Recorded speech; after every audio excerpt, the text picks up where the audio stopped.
क्योंकि हम हैं। ये ऑर्गेनिज्म पॉपुलेशन कहाँ चालू हो गया? बच्चों स्क्रीन शेयर हो गई? अरे बच्चों, ये बोल ही नहीं रहे। अरे ऑनलाइन वाले बालकों,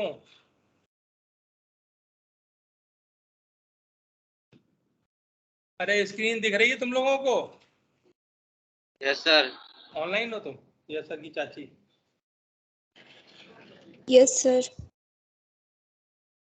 मैं कहीं ना कहीं तो देखूंगा ना। चलो स्टार्ट करते हैं अपना कार्यक्रम हम लोग। Health and disease.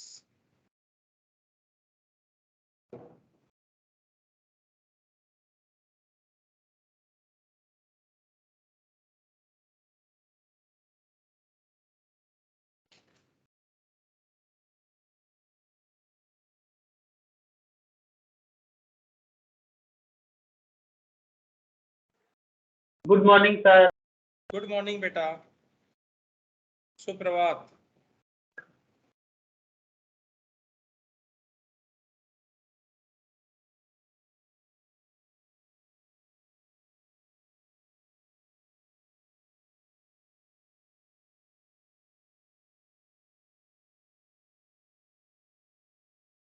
है ना?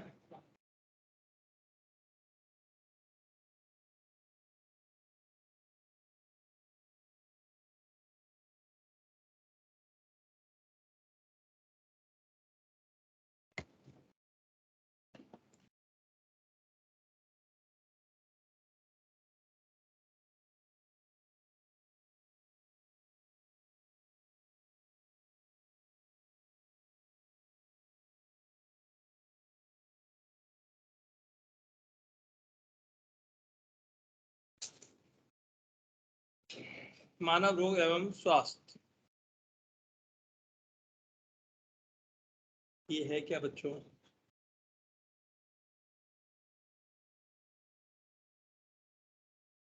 हेल्थ। हेल्थ किसको बोलते हैं? जैसे आप सब यहाँ पे बैठे हुए हो, आप सभी हेल्दी हो, ऐसा आप लोग मानते हैं? जब तक हम लोग कब तक अपने आप को हेल्दी मानते हैं? जब तक हमें कोई दिक्कत ना हो। कोई दिक्कत, तुम तो बीमारियों का भंडार हो, उसकी बात नहीं कर रहे हैं। जब तक कोई दिक्कत ना हो तब तक हम लोग हेल्दी। अगर कोई भी दिक्कत होने लगी, इवन खुजली होने लगी, तो भी हम लोग को क्या है, कोई ना कोई व्यवधान है। हम लोग के नॉर्मल क्रियाकलापों में कोई ना कोई व्यवधान है। उसको क्या बोलेंगे? डिजीज बोलेंगे। लो बंद कर लो पहले।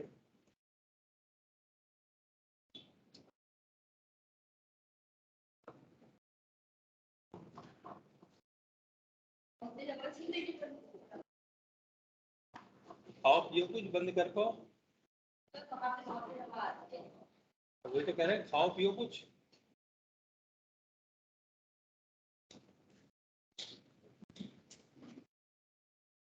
हेल्थ,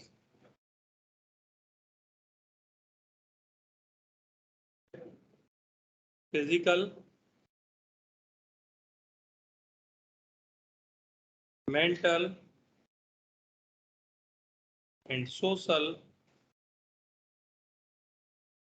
फिटनेस, इसको बोला गया है हेल्थ।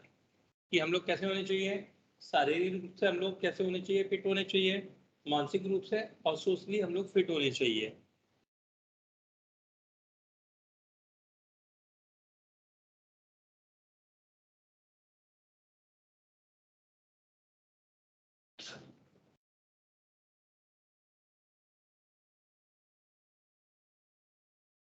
अब जब मनुष्यों का विकास हो गया, एवोल्यूशन हो गया, तो कहीं ना कहीं उनमें ये भी दिमाग आया कि कैसे हम स्वास्थ्य हैं या कोई रोगी है। अब रोगी है तो जाहिर सी बात है उसकी वजह से लोगों की डेथ हुई होगी। जब डेथ हुई होगी तो लोगों ने कुछ ऐसी चीजें खोजी होंगी जिससे कि इस प्रकार से जो मनुष्य है वो ना मरे।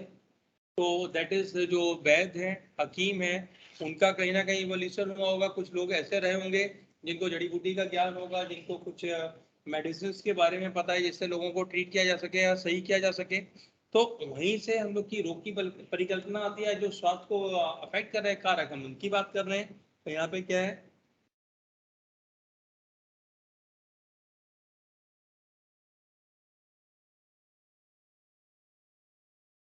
केवल किसी बीमारी के लक्षण की अनुपस्थिति की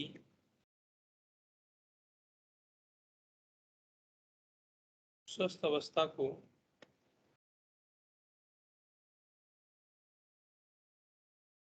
नहीं इंगित करती है। तो उसके लिए हम लोग को ये 3 तरीके की फिटनेस चाहिए, फिजिकल, मेंटल तथा सोशल फिटनेस। बहुत बार हम लोग शारीरिक रूप से हेल्दी हैं और लेकिन मेंटली या सोशली हम लोग को प्रॉब्लम है। जैसे मैंने कभी डिस्कस किया था आपको कि बहुत सी महिलाओं के केस ऐसे पेपर में आते हैं जो अपने बच्चों को मार देती हैं। तो ऐसी महिलाएं कहीं से भी आपकी मानसिक रूप से अथवा जो आपकी सामाजिक रूप से वो तो सही नहीं कहलाएंगी, वो तो एक तरीके से मानसिक रूप से विमंदित है, तभी तो अपने बच्चों को किल करती हैं।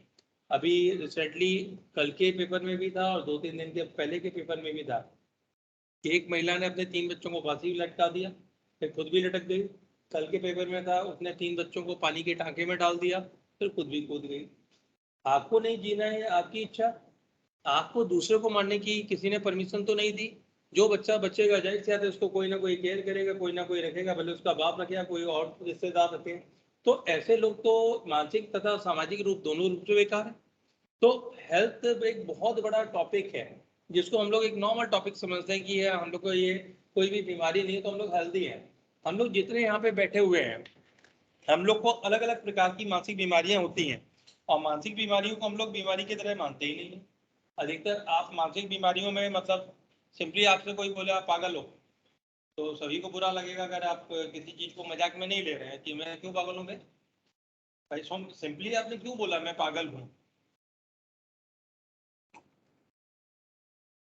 समाज में लोग पागल हो जाते हैं, कंप्लीटली मेंटली डिस्टर्ब्ड है। आप उनके पेरेंट्स को बोल नहीं सकते कि आपका बच्चा पागल हो गया है क्योंकि वो कोई सुनना नहीं चाहता है। भले वो बीमारी है उसको ट्रीट किया जा सकता है, लेकिन जब कोई उसको बीमारी मान ही नहीं रहा है तो आप उसका उपचार कैसे करोगे। उपचार कर ही नहीं सकते जब तक वो मानेगा।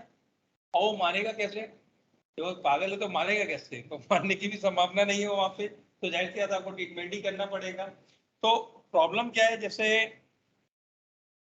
आप में से कितने लोगों को ऐसी आदत है जैसे अपने रूम में रात को सोने चले, लाइट वाइट बंद कर ली तो दिमाग में रह जाता है कि दरवाजे में चटकनी लगाइए कि नहीं लगाइए।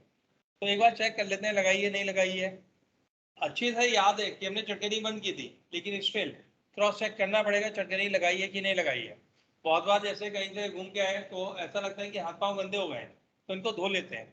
बहुत लोगों में मुंह धोने की, हाथ पांव धोने की इतनी ज्यादा आदत हो जाती है कि कहीं से भी जाएंगे हाथ पांव धोएंगे। तो ये एक मानसिक बीमारी है, उसको बोलते हैं ऑब्सेसिव कंपल्सन डिसऑर्डर, ओसीडी बोलते हैं इस बीमारी को। ये बीमारी बहुत से मनुष्यों को होती है, लेकिन कोई भी उस कंडीशन में अपने आप को बीमार नहीं मानेगा। कोई भी इस चीज को सहमत नहीं होगा कि अगर हम चटकनी बार बार चेक करें तो हम बीमार भी हो सकते हैं। एक्चुअली में वो बीमारी है। गैस को चेक करना कि गैस का पाइप बंद है, रेगुलेटर बंद है, हमने कोई चीज कोई एक्टिविटी स्टार्ट की वो खत्म की है कि नहीं की है। तो उन सब चीजों को क्रॉस चेक करना भी एक तरीके की बीमारी है। एक और बीमारी होती है इसको बोलते हैं attention deficit disorder. Attention deficit disorder जैसे आप लोग इतने बच्चे बैठ के पढ़ रहे हो, बहुत बार कुछ बच्चे ऐसे होते हैं उनको लगता है कि टीचर इन पे ध्यान नहीं दे रहा है तो बोतल गिरा देंगे, कोई खुरापात करेंगे, अननेसेसरी का क्वेश्चन पूछेंगे, कुछ ना कुछ करेंगे जिससे आप उन पर अटेंशन दो। ये अटेंशन बचपन से होती है। जैसे आप कोई छोटा बेबी कमरे में लेटा हुआ है, आप उस कमरे में जाइए, वो बोल नहीं पाता है, तब भी वो अपनी हरकतों से ऐसा करेगा कि कैसे ना कैसे आप उस पर ध्यान तो नहीं दिया तो फोकट में रोना चालू करेगा, आंसू आंसू नहीं निकलेंगे, रो रहा होगा। क्यों? अटेंशन चाहिए। तो ये अटेंशन डेफिसिट डिसऑर्डर भी हम लोगों में होता है। जैसे घर में जब बड़े होते हैं तो अगर ज्यादा भाई बहन है तो लगता है कि मम्मी तो फलाने को अच्छा चाहती है, मुझे तो चाहती नहीं है। ये भी एक बड़ी समस्या। और बड़े होते हैं, क्लास में पहुंचे, वो लड़की हमें तो देखती नहीं उसको देखती है ये, या लड़के को वो लड़का हमें तो देखता ही नहीं फलाने को क्यों देखता है। तो इस तरीके की बीमारियां हम लोग के दिमाग में है, लेकिन उसको बीमारी कौन माने। ये तो नॉर्मल चीज मानते हैं, ये नॉर्मल होता है, लेकिन ये स्टिल वो बीमारी है। ऐसे ही बॉर्डर लाइन वो होते हैं सिंड्रोम, जिसमें एकदम से आदमी बहुत ज्यादा गुस्सा हो जाता है, किसी को झपड़िया देगा, फिर उसको खुद ही लगेगा क्यों मार दिया इसको। फिर वो जब इत्मीनान से सोचेगा ना क्यों ऐसे एक्टिविटी की। तो ऐसे बॉर्डर लाइन पर्सनैलिटी डिसऑर्डर्स होते हैं, बीपीडी बोलते हैं इनको। तो ऐसे बहुत सारे रोग हैं जिसके बारे में आपको पता ही नहीं है, और जिसके बारे में हम लोग को पता नहीं है तो हम लोग को रोग होता भी नहीं है। जैसे जैसे आप लोग डॉक्टर बनोगे, आप लोग सारे रोग पढ़ लोगे।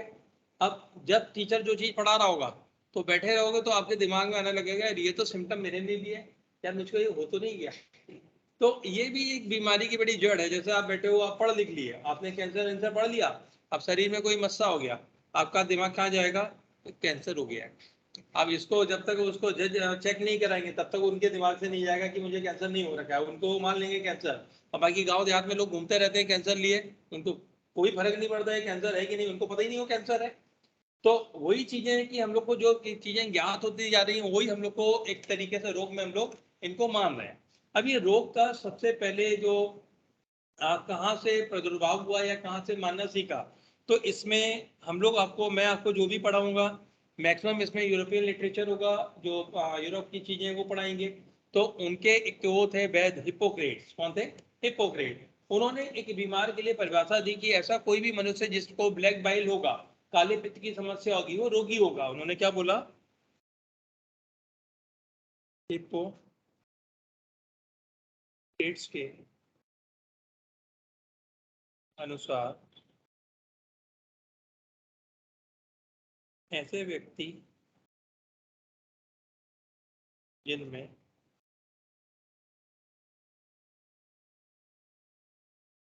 काला पित्त,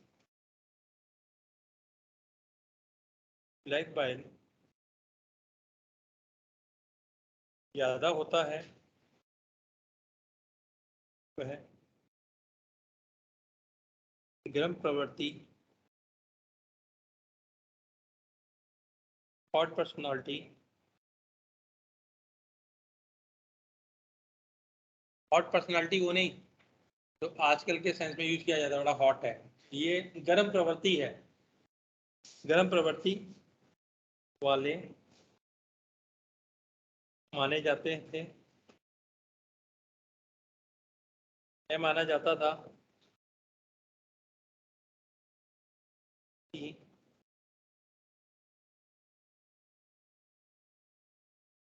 उनके शरीर का तापमान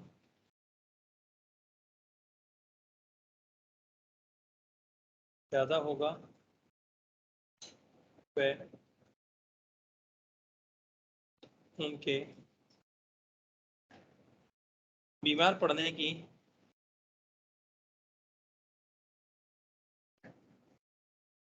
संभावना भी ज्यादा होगी। क्या माना गया, उनके बीमार पड़ने की संभावना ज्यादा होगी, वो हॉट पर्सनालिटी के होंगे। अब ये जिसके बारे में बोल रहे हैं जो ग्रीक रोमन है, ग्रीक फिलोसफर बोल सकते हैं। तो ये ब्लैक बाइल है क्या, काला पित्त क्या है, अभी लोग से पूछ रहा हूँ। कब, कब तो कब होता है, आप खुद ही बोलो कब है वो, कब काला निकलता देखा कि तो काला काला डामर। तो ये ब्लैक बाइल है क्या, काला पित्त है क्या, कोई आइडिया नहीं। तो देखते हैं काला पित्त पता कैसे लगता था।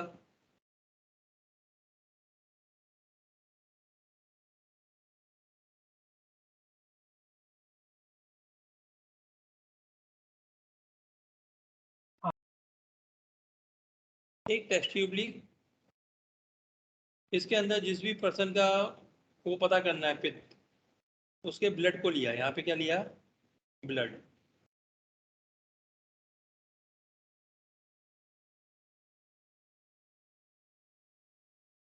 व्यक्ति का रक्त। आप इसको टेस्ट ट्यूब को बहुत समय के लिए ऐसे ही छोड़ दीजिए।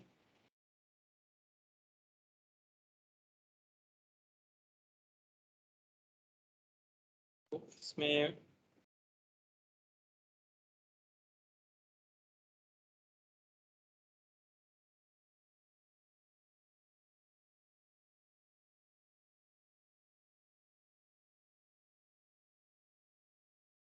एक एरिया तो ये आएगा,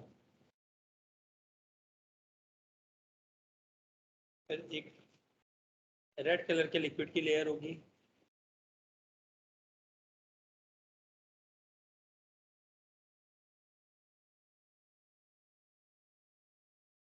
फिर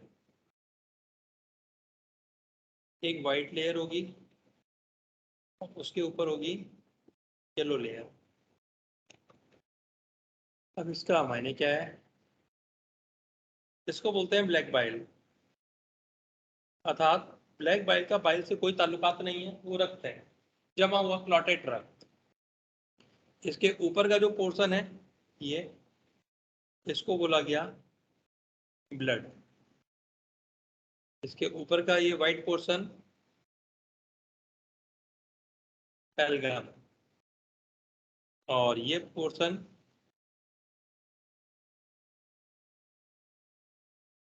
येलो बाइल। तो रक्त के अंदर 4 कंपोनेंट की पहचान की गई, ब्लैक बाइल, ब्लड, फैल्गम और येलो बाइल। अब इनका वो देखा जाता था कि किसमें किस चीज की मात्रा ज्यादा है। एक नॉर्मल इंसान को, जिनको वो हेल्दी मानते थे, उन्होंने उसका एक बना लिया कि इतने अमाउंट ब्लड में इतने इतने कंपोनेंट दिखना चाहिए। अब जिसके अंदर ब्लैक बाइल ज्यादा, मतलब उसकी मात्रा ज्यादा, येलो बाइल की कम।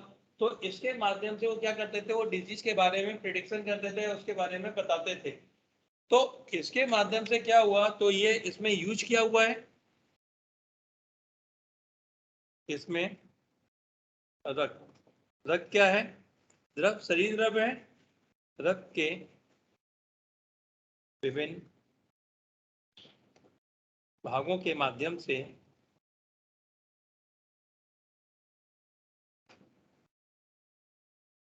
रोग के बारे में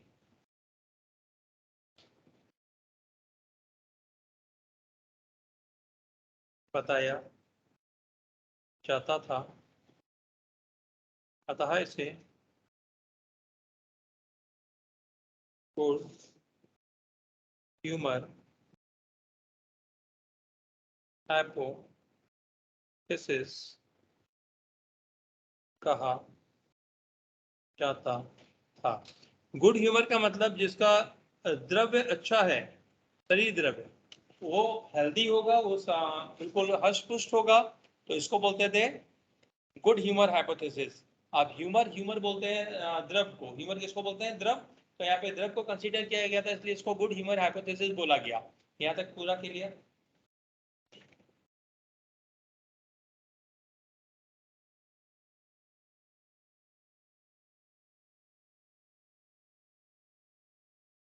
विलियम हार्वे ने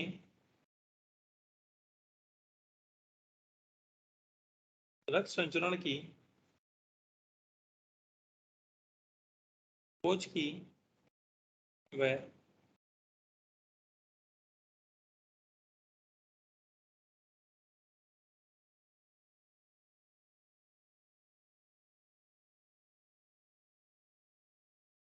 थर्मामीटर की मदद से यह सिद्ध किया कि सभी मानवों का सामान्य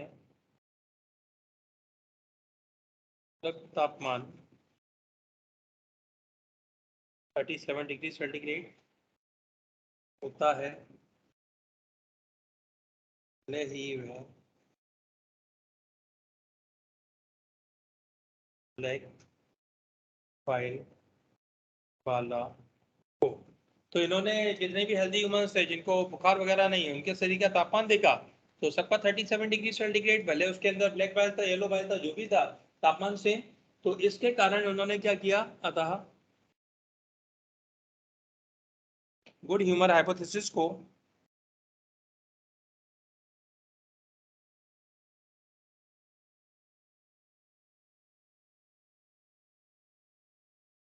नकार दिया गया।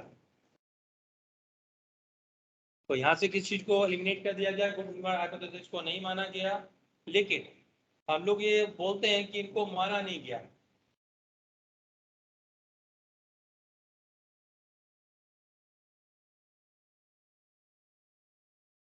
उठो और थोबड़ा दो गया।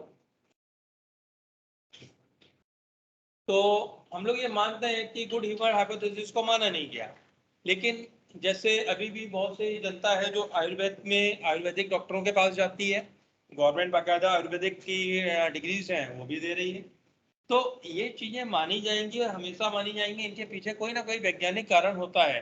बहुत बार वो चीजें समझ में नहीं आती हैं, जैसे पामिस्ट्री होती है, आपकी हस्तरेखा, उनको भी लोग देख के आपके बारे में बताते हैं। आपको लगता होगा कि कोई रेखा देख के कैसे बता सकता है, प्रिडिक्शन कैसे कर सकता है, लेकिन बहुत बार प्रिडिक्शन इतने ज्यादा एक्यूरेट होते हैं कि आपको खुद बिलीव नहीं होगा कैसे किसने बता दिया। तो ये भले कुछ चीजों में फेल हुआ हो, लेकिन इनको माना जाता है। जैसे अगर मैं बात करूं, ये तो यूनानी चिकित्सा पद्धति है जिसमें हम लोगों ने ह्यूमर की बात की।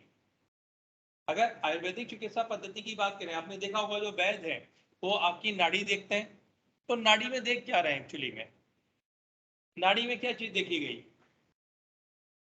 है? जी बेटा, हार्ट बीट। हार्ट बीट नाड़ी में देखी जाएगी। तो एक्चुअली में आप लोग को जो पता है वो हार्ट बीट पता है, आपको लगता है नाड़ी जितनी बार धड़क रही है उतनी बार हार्ट हम लोग का धड़क रहा है। और जो वैद्य होता है, वैद्य उसको ये फील नहीं करता है। वैद्य को अलग अलग किस्म की नाड़ी के अंतर पता है। उसको ये पता है अगर किसी को वात दोष होगा तो नाड़ी कैसे चलेगी, पित्त दोष होगा तो नाड़ी कैसे चलेगी, या कफ दोष है तो नाड़ी कैसे चलेगी, तो वो उसके अकॉर्डिंग चलता है। आप एक अच्छे क्वालिफाइड वैद्य के पास जाइए, आप उसको कुछ मत बोलिए, वो आपकी नाड़ी पकड़ेगा, फिर आपको सिम्टम बताएगा कि बेटा आपको ये हो गया, ये हो गया है। आपको सारी चीजें समझ में आ जाएंगी, हाँ ये तो मुझे हो गया है। आपको लगेगा वैद्य कितने खतरनाक है, मेरे बिना बताए मेरे सारे इन्होंने लक्षण बता दिए। तो एक्चुअली में क्या है, जो आयुर्वेदा है वो 3 दोष पे चलता है, वात दोष, पित्त दोष, कफ दोष। इसी के सबके सिम्टम होते हैं अलग अलग, तो वो एक्चुअली में उसी दोष के अकॉर्डिंग सिम्टम को प्रिडिक्ट कर रहा है और आपकी बॉडी में मिलेंगे। तो मतलब कहीं पे ये जो चिकित्सा पद्धति है बेवकूफाना भी नहीं है, अगर वो उन चीजों से कोरिलेट कर पा रहे हैं। तो इन्हीं चीजों पे जो हम लोग का आयुर्वेदा है वो डिपेंडेंट है किस पे, वात, पित्त तथा कफ। तो भारतीय आयुर्वेद या आयुर्वेद, तुमने उसको बंद तो किया नहीं, वो गुड़िया बंद करके आई फिर तुमने उसको खोल दिया। श्रद्धा देवी, ओ श्रद्धा देवी,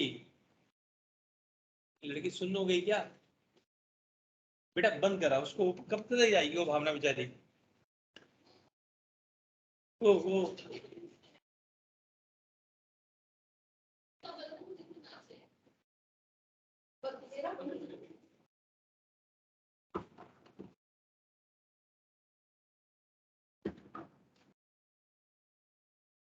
रॉकेट साइंस है ना उसमें।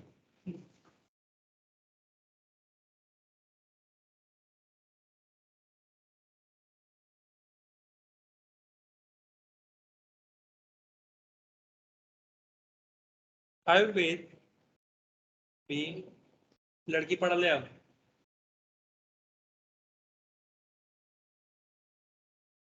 तीन दोष, वात, पित्त व कफ पर आधारित है।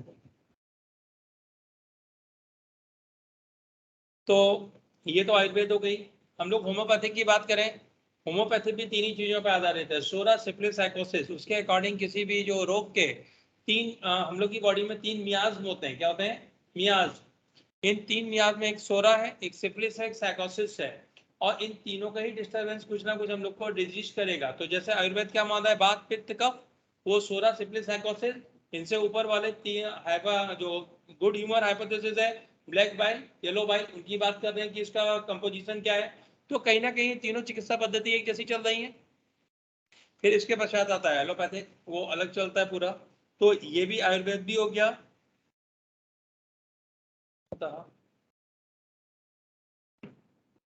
पुरातन चिकित्सा पद्धति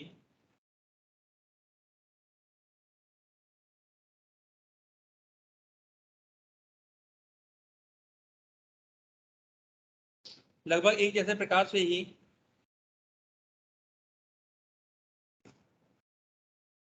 कार्य करती हैं।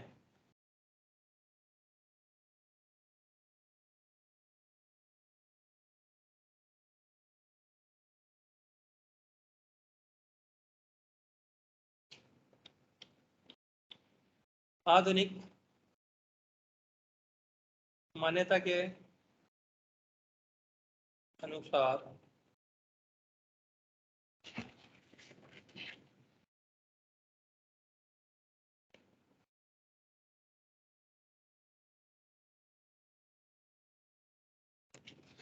अब आधुनिक मान्यता क्या कहती है, देखिए,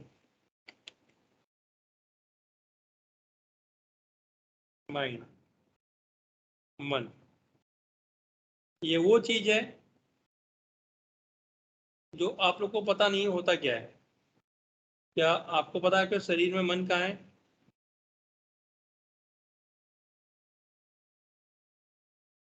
मन कहाँ है हम लोग का? मन क्या होता है?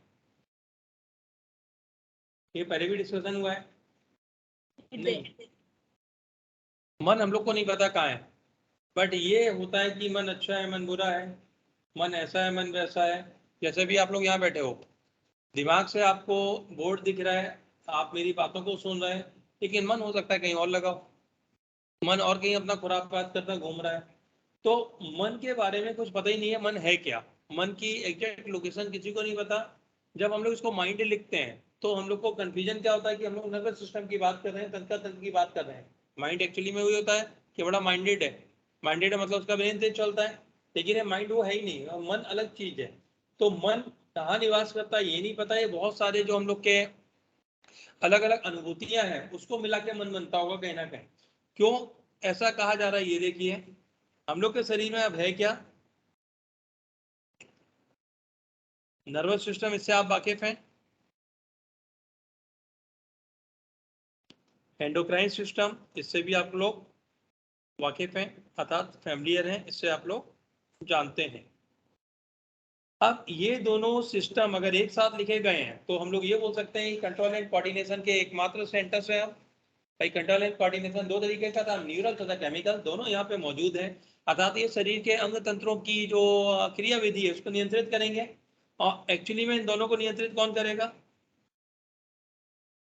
मन। इनको नियंत्रित कौन करने वाला है? मन। तो मन नर्वस सिस्टम से ऊपर है, मन आपके अंतःस्रावी तंत्र से भी ऊपर है, तो ये नर्वस सिस्टम का तो पार्ट नहीं हो सकता। अब इसने इनको इन्फ्लुएंस इन्फ्लुएंस किया, इन्होंने बदले पे किस पे प्रभाव डाला?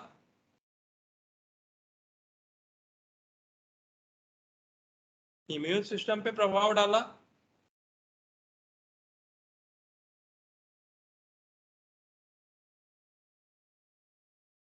यही हम लोगों को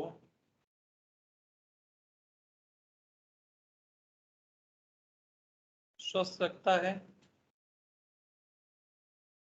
या बताओ, पानी नहीं चाहिए? या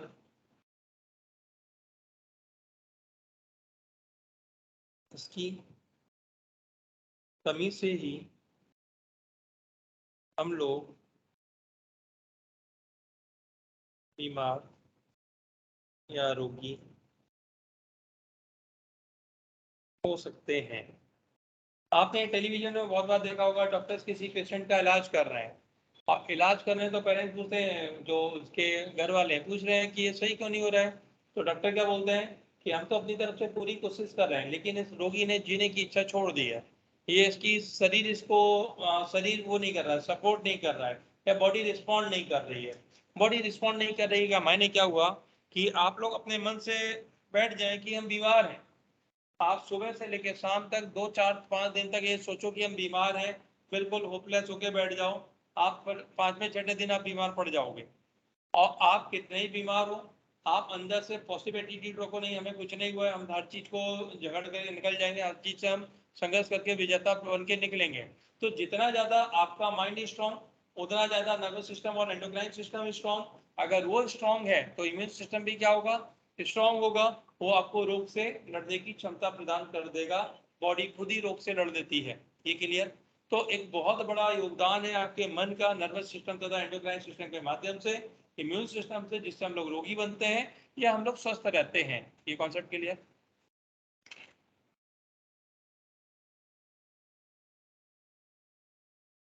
अब हम लोग अगर स्वस्थ हैं तो रोगी भी होंगे, और आप लोग जिस चीज़ की पढ़ाई कर रहे हैं वो आप लोग पढ़ाई आपकी तभी सक्सेसफुल होगी जब दुनिया में बहुत सारे रोगी हों, वरना पैसा कौन देगा? अरे डॉक्टर बन रहे हो तो बीमार कोई आएगा तो ही तो ट्रीटमेंट होगा, ट्रीटमेंट होगा तो ही तो आप पैसा कमा पाओगे। तो एक डॉक्टर की आजीविका किस पे यहाँ टिकी हुई है? जितने ज्यादा रोगी हैं उतना अच्छा डॉक्टर संपन्न हो पाएगा। अगर पूरी दुनिया निरोगी हो गई तो आप लोग क्या करोगे? यस और नो? तो आप लोग खाली हो जाओगे। अब ये रोग कारक क्या क्या चीजें हैं जो आप लोग को मिलेंगी जब आप लोग एमबीबीएस में जाओगे? तो बेसिक चीजें तो मैं पढ़ा के भेजूंगा, बाकी आप लोग वहां पे पढ़ेंगे। रोगों के कारण नंबर 1,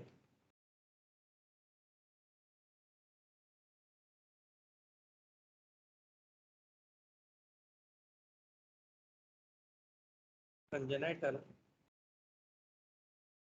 रोग, यह है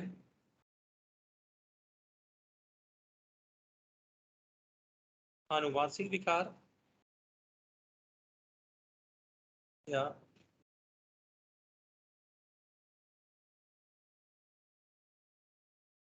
जीन विकार या जीन में उत्परिवर्तन के कारण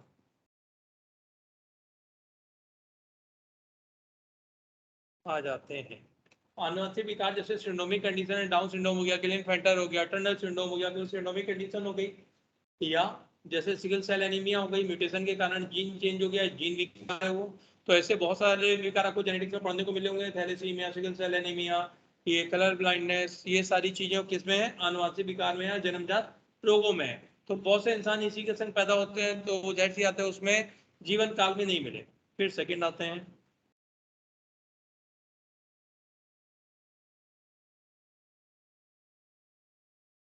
संक्रमण के कारण उत्पन्न हुए रोग, जैसे किसी को मलेरिया हो गया,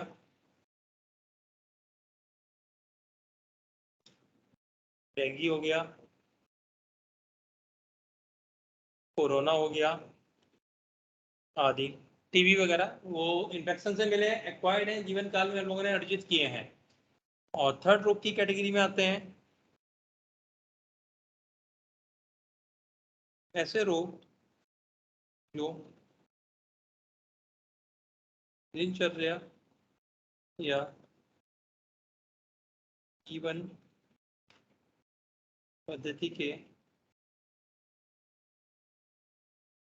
दोषपूर्ण होने के कारण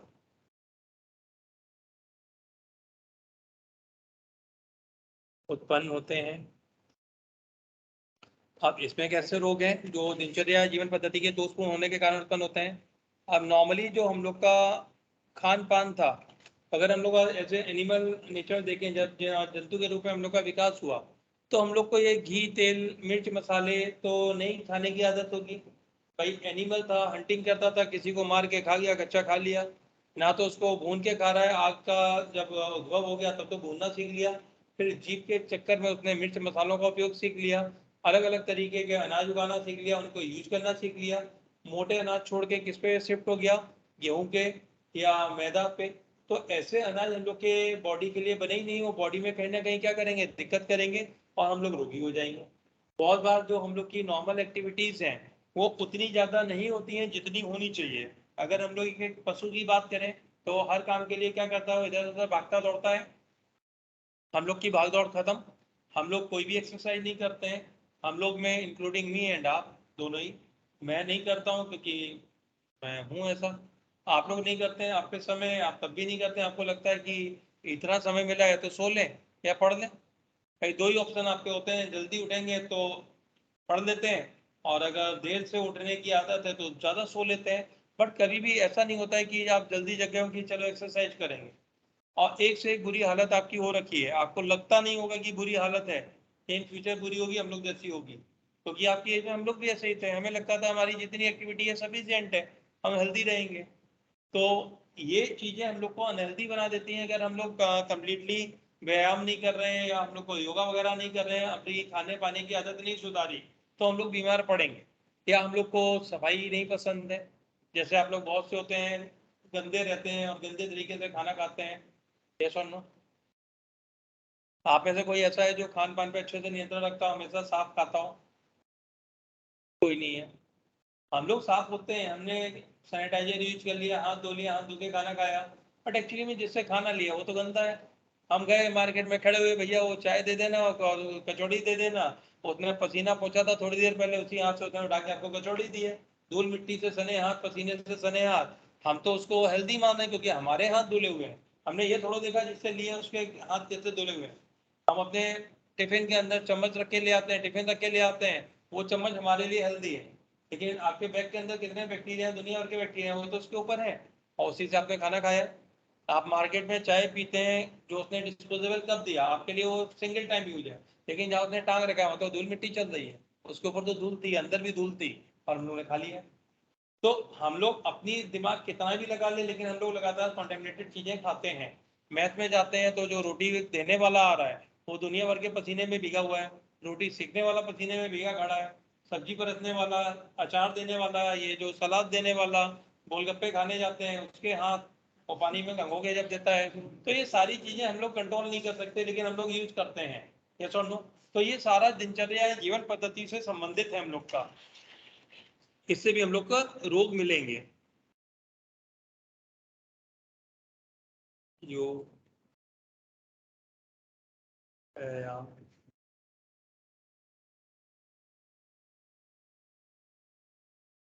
साफ सफाई,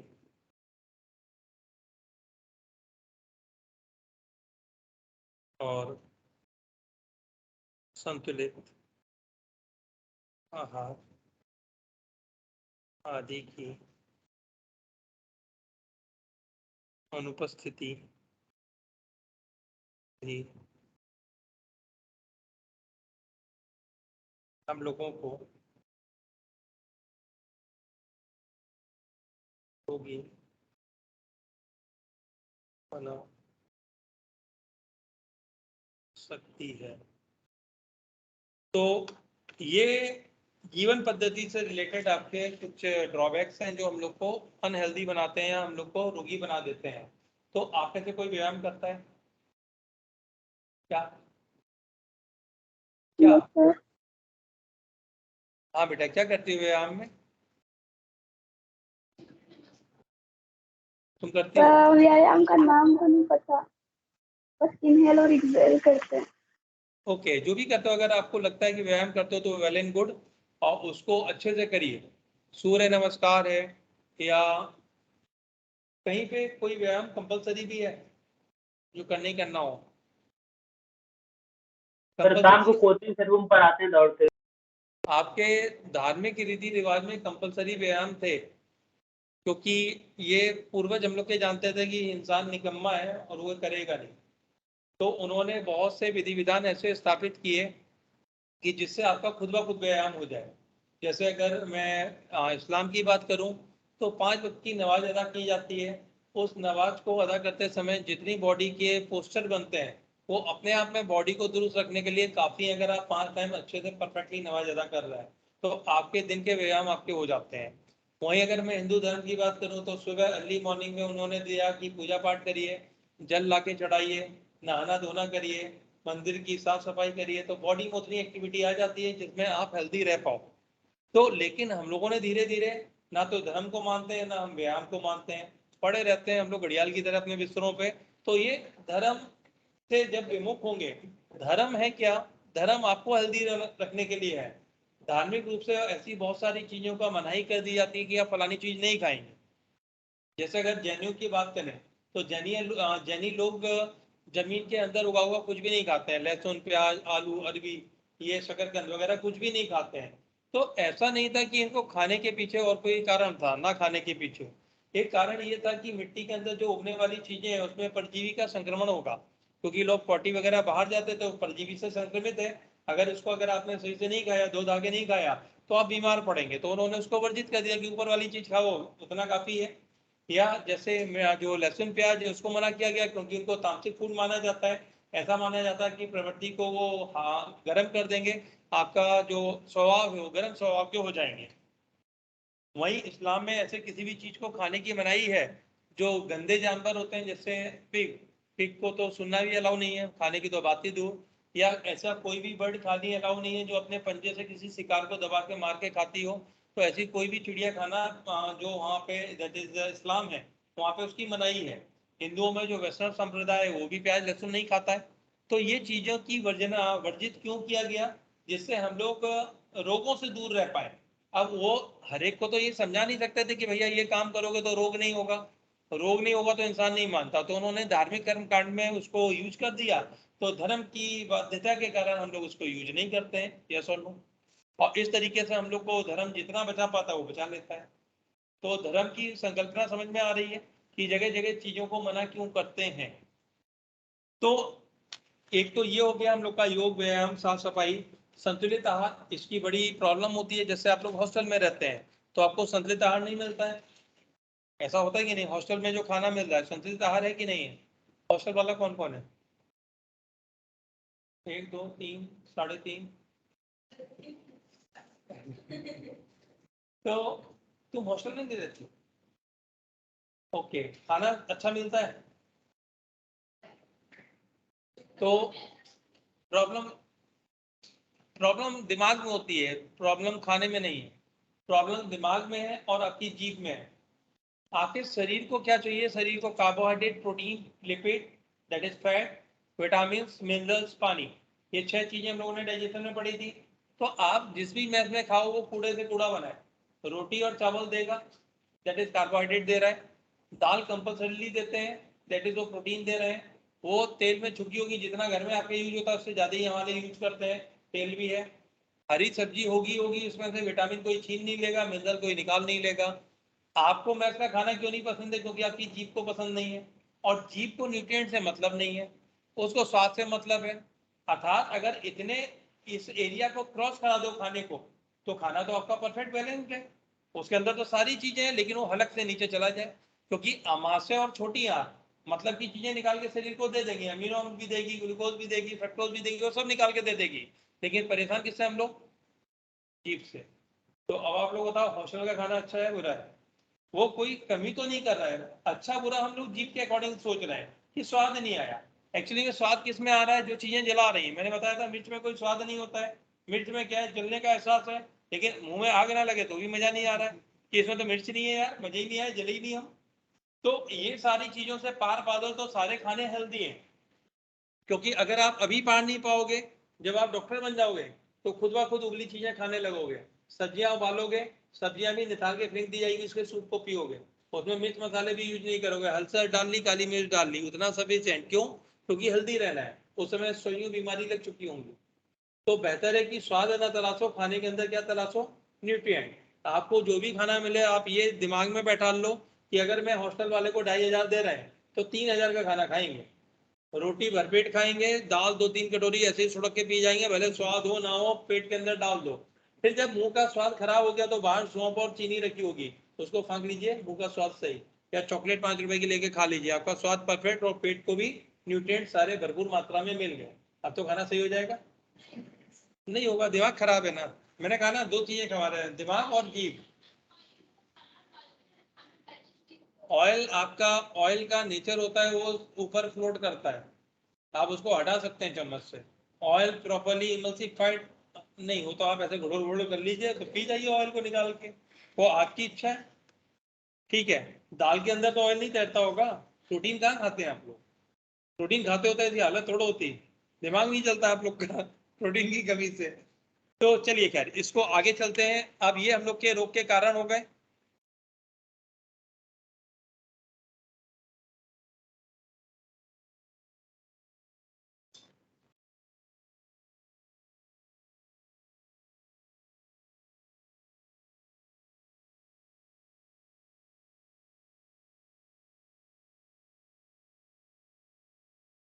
रोग मुक्त रहने के लिए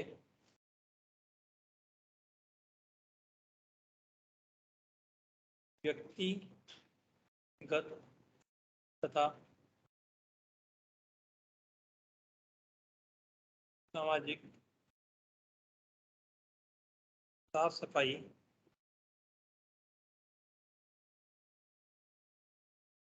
आवश्यक होती है।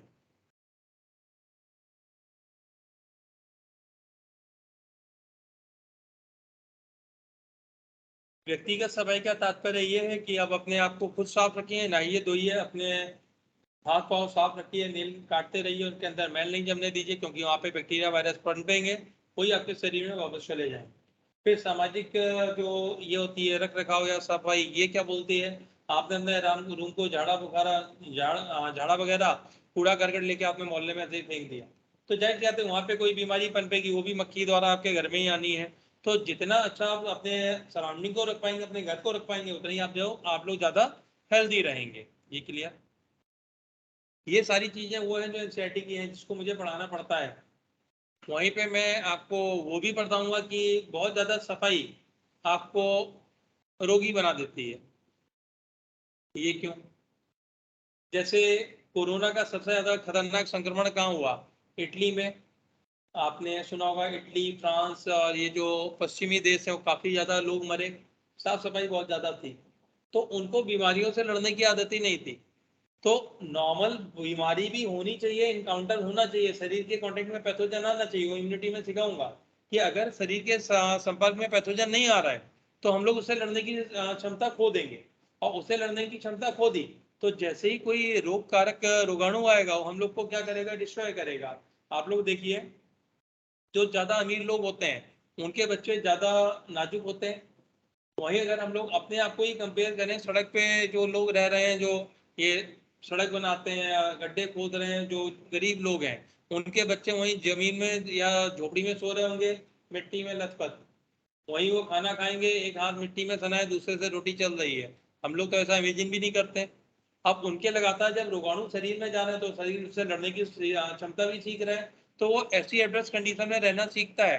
तो इंडिया जैसे देशों में ज्यादा प्रभाव क्यों नहीं हुआ? क्योंकि यहाँ पे जो पब्लिक थी वो थोड़ी कम साफ सफाई वाली थी, तो रोगाणुओं से लड़ना आता था। लगातार हम लोग को सर्दी जुकाम होता रहता है, तो कोरोना से भी हम लोग लड़ पाए। या और जगह खतरनाक देशों की बात करूं, बांग्लादेश, पाकिस्तान, और जो और कम सफाई पसंद है उनके यहाँ और कम संक्रमण हुआ। अफ्रीका में बहुत कम संक्रमण हुआ, लोग इतने नहीं मरे। क्यों? भाई हाइजेनिक कंडीशन तो अच्छी नहीं थी ना, तो उनको साफ पानी पीने को है। इवन अभी मैं राजस्थान की बात करूं, किसी कल या परसों में देख रहा था, पेपर में फोटो छपी थी कि जो लोग पानी पीने को ले जा रहे हैं वो पानी है जो मवेशियों के पानी पीने के लिए भरा जाता है। आप देखते हैं ना, नाद वगैरह भर देते हैं लोग, तो गवर्नमेंट जहाँ पे पशु पक्षियों के लिए पानी डाल रही है, जो गांव की महिलाएं हैं उसी पानी को घड़े में भर के खुद के पीने के लिए ले जा रही है। क्यों? घर में पानी की सप्लाई नहीं है, तो उन्होंने बोला मरने से अच्छा यही पानी पिए। अब वो पानी पिएंगे तो उसमें रोगाणु है, तो लेकिन शरीर धीरे धीरे फाइट करना भी तो सीखेगा। तो यही इम्यूनिटी का हम लोग का एस्पेक्ट होता है, एक्वायर्ड इम्यूनिटी ऐसे ही आती है। तो वो अलग एस्पेक्ट है, दोनों चीजें मुझे पढ़ानी पड़ेंगी, एनसीईआरटी के दोनों पार्ट हैं। तो यहाँ तक क्लियर। अब इसके बाद थोड़ा सा इसमें और थ्योरेटिकल पार्ट है। जैसे अगर हम लोग बात करें रोगों के प्रकार, तो रोगों के दो प्रकार होते हैं, संक्रामक व गैर संक्रामक। संक्रामक वो बच्चों जो एक मनुष्य रोगी से दूसरे में फैल जाए, जैसे काम, कोरोना, टीबी इत्यादि। इसमें वो भी आएगा आपका चिकन पॉक्स, स्मॉल पॉक्स, वो सारी चीजें गैर संक्रामक जो एक से दूसरे में नहीं फैलते हैं। उदाहरण कैंसर, मलेरिया, मलेरिया बाहर के द्वारा फैलेगा, एक से दूसरे में नहीं। ऐसा नहीं कि कोई दो लोग साथ में रह रहे हैं तो एक दूसरे को मलेरिया हो गया, तो ऐसा रोग नहीं है इत्यादि। अब रोग है तो रोग कारक भी होगा। रोग है तो कौन होगा? रोगाणु, पैथोजेन। पैथो मतलब बीमारी, डिजीज। जैन मतलब जेनिरेटिंग। तो ऐसा कोई भी जीवधारी जो रोग को उत्पन्न कर दे वो सारे के सारे क्या कहलाएंगे? पैथोजन।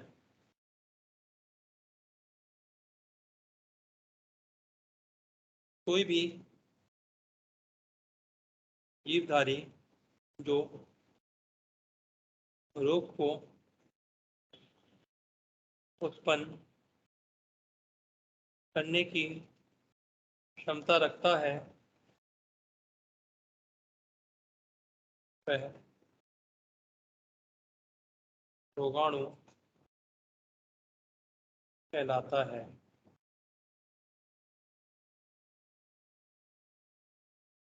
यह शरीर के अंग तंत्रों को प्रभावित कर उनकी सामान्य आकारिकी में परिवर्तन है। जैसे कोई जीवाणु है, उसने आपके टिश्यूज को खा लिया, अगर उसने खा लिया तो स्ट्रक्चर आपका बिगड़ गया, स्ट्रक्चर बिगड़ गया तो कारिकी भी बिगड़ेगी। तो आकार की व कारिकी, कारिकी मतलब फिजियोलॉजी को प्रभावित करते हैं।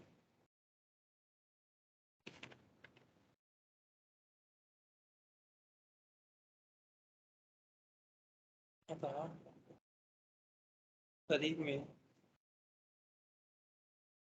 भिन्न भिन्न लक्षण उत्पन्न हो जाते हैं, और यही क्या है? यही रोग है।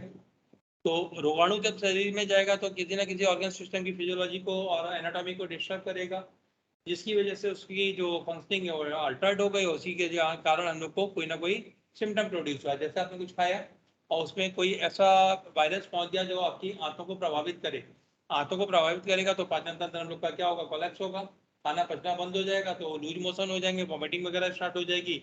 यही लक्षण आ गए आपके। अब कोई रोगाणु है, रोगाणु आपके लिए रोगाणु है, लेकिन अगर हम लोग उसको एक होता है ना वसुधैव कुटुंबकम, वो क्या होता है? सभी जीवधारियों को एक परिवार मानना चाहिए। तो हम जिस रोगाणु की बात कर रहे हैं वो रोगाणु हमको बीमार करने थोड़ा आया था, वो तो अपना खाना खाने आया था। उसका खाना हम लोग के ऊतक है, वो अलग चीज है। वो तो बेचारा अपने पेट पालने के लिए आया, हम लोग को खाना स्टार्ट किया, हम लोग बीमार हो गए, हम लोगों ने उसको मार डाला। इसको ऐसे मानिए हम लोग भी तो रोगाणु हैं। हम लोग किसके लिए रोगाणु? भाई हम लोग स्वपोषी तो है नहीं, हम लोग किस पे डिपेंडेंट है? पेड़ पौधों पे। अगर नॉर्मली माना जाए या घुमा फिरा के माना जाए तो पेड़ पौधों पे डिपेंडेंट है। अब हमने क्या किया, एक खेत में मेथी उगाई, मेथी उगाई वो जीवधारी है, ऑर्गेनिज्म है। अब उसके ऊपर की मुंडियां तोड़ दी, उसको पका लिया आलू में डाल के। तो एक तरीके से हम लोग को मानो कि हम लोग को कहीं पे खड़ा कर दिया, पैर हम लोग के दबा दिए जाए और तो हम लोग की मुंडी उखाड़ के ले जाए, फिर हम लोग की एक मुंडी पैदा हो जाए। तो इसी तरीके से हम लोग करते हैं।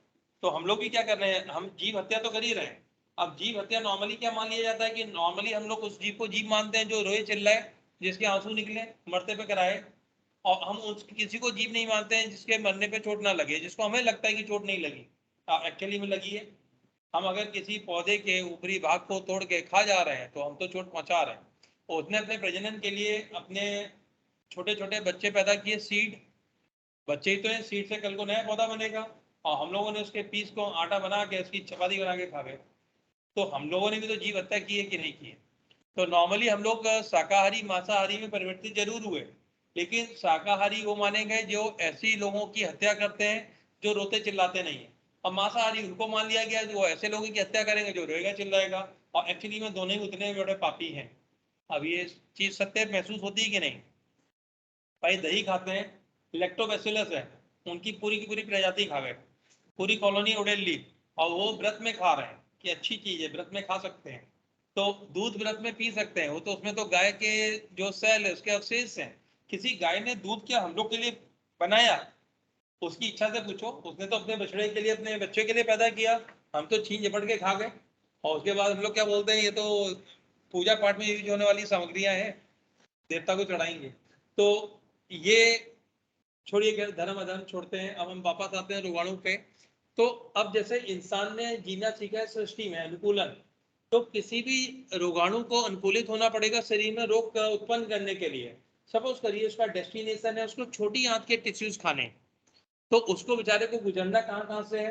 मुख गुआ के लाइसोजाइम से भी पार पाना है, आमाशय में खतरनाक एचसीएल है उससे भी पार पाना चाहिए, तब तो छोटी आंत में पहुंचकर अपना खाना खा पाएगा। तो कोई भी रोगाणु सफल तभी होगा जब उसको विपरीत कंडीशन से लड़ना आए, या हम लोग की जो विपरीत शारीरिक परिस्थितियां उसको झेल पाए, तभी वो रोगाणु रोगाणु कहलाएगा, वरना वो डिस्ट्रॉय हो जाएगा। किसी भी रोगाणु को रोग उत्पन्न करने हेतु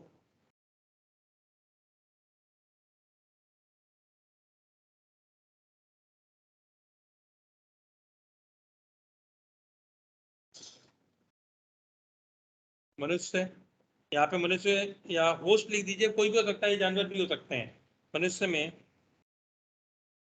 उपस्थित ऐसी परिस्थितियों से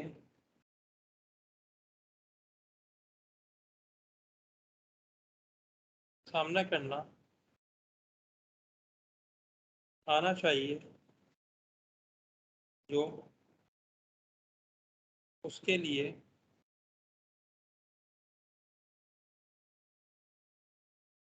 अनुकूल है। जैसे यदि कोई रोगाणु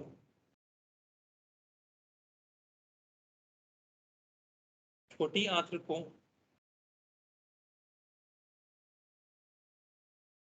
संक्रमित करता है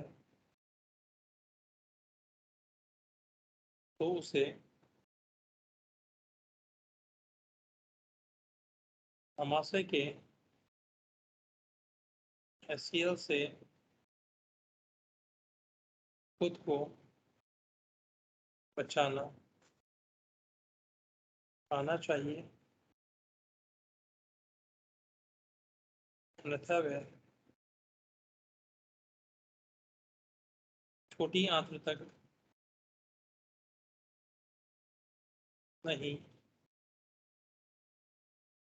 पहुंच सकता। तो ये इंट्रोडक्टरी पार्ट चैप्टर का खत्म हो गया। कल हम लोग स्टार्ट करेंगे केवल और केवल static diseases, that is typhoid. उसके पश्चात मैं आपको पढ़ाऊंगा क्या, निमोनिया, फिर कॉमन कोल्ड, उसके पश्चात मलेरिया, अतिसार वगैरह, ये सारी डिजीज स्टार्ट करेंगे। तो आज के लिए यहीं तक, इतना ही। धन्यवाद। Thank you, sir. Thank you बच्चों, थैंक यू।